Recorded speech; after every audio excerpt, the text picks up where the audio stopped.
Hello everyone, আমি বাবুল চন্দ্রশীল। আমি আজ আসছি আমার প্রিয় বাইক FZ25 এর কিছু এক্সপিরিয়েন্স শেয়ার করার জন্য। প্রথমে একটা বাইক আমি দীর্ঘদিন ইউজ করি, তো ইউজ করার পরে দেখলাম যে আমার একটা ভালো বাইক বা ভালো একটা ব্র্যান্ড প্রয়োজন। তো সেক্ষেত্রে আমি ইয়ামা শোরুমে গেলাম, যাওয়ার পরে দেখলাম যে ইয়ামা আমার জন্য বেটার। অনেক জায়গায় রিভিউ দেখে দেখলাম যে ইয়ামা ইজ গুড। তারপর আমি ইয়ামা ভার্সন 3 বাইকটা আমি নেই, আমি ওটা 4 বছর রান করি। এরপর যখন বাজারে FZ25 বাইকটি আসে তখন আমি প্রথমেই বুকিং মানি দিয়ে বাইকটি নিয়ে নিই।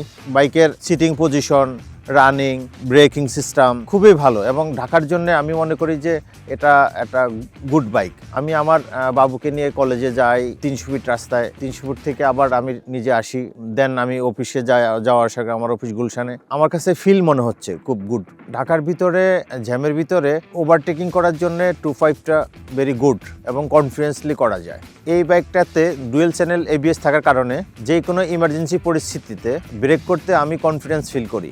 ঢাকার শহরে সব রাস্তা তো আর ভালো না, উঁচা নিচা ভাঙ্গাচোরা রাস্তা তো থাকেই। এই বাইকটাতে সাসপেনশনের ব্যাপারটাই অসাধারণ, যার কারণে আমি ভাঙ্গাচোরা বা উঁচা নিচা রাস্তা দিয়ে যাই, আমি ইজিলি যেতে পারি। বাইকটি যেহেতু ঢাকার শহরে ইউজ করতেছি, ঢাকাতে আমি মাইলেজ পাচ্ছি 35 থেকে 36। যেহেতু অয়েল কুল ইঞ্জিন, সেক্ষেত্রে আমি অনেক লম্বা টাইম ধরে বাইক চালালেও ইঞ্জিনটা গরম হচ্ছে না। যখন আমি রাতের বেলায় বাসায় ফিরি, বাইকের যে হেডলাইটটা দেওয়া হয়েছে এটার আলোটা যথেষ্ট। আমার রাতের বেলা রাইড করতে কোনো সমস্যা হয় না। বাইকটার একটি অন্যতম safety feature side stand cut off switch. Side স্ট্যান্ডটা নামানো থাকলে বাইকটা স্টার্ট করে না এবং আমি অনেক অনাকাঙ্ক্ষিত দুর্ঘটনা থেকে রক্ষা পাচ্ছি। বাইকটা আমি যখন প্রথম দেখলাম, এটার যে ট্রাঙ্কের ডিজাইনটা আমার কাছে অসাধারণ লেগেছে, মাস্কুলার একটা লুক। বাইকের যে রেগুলার সার্ভিসগুলো আমি ইয়ামার অফিসিয়াল সার্ভিস সেন্টার থেকেই নেই, আমার কোনো সমস্যা হয় না। ইয়ামার সার্ভিসটা দুর্দান্ত।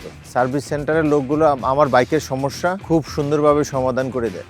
একটা বাইকের ক্ষেত্রে আফটার সেল সার্ভিসটা খুব ইম্পর্টেন্ট, সেই ক্ষেত্রে ইয়ামাহার আফটার সেল সার্ভিসটা খুবই দুর্দান্ত।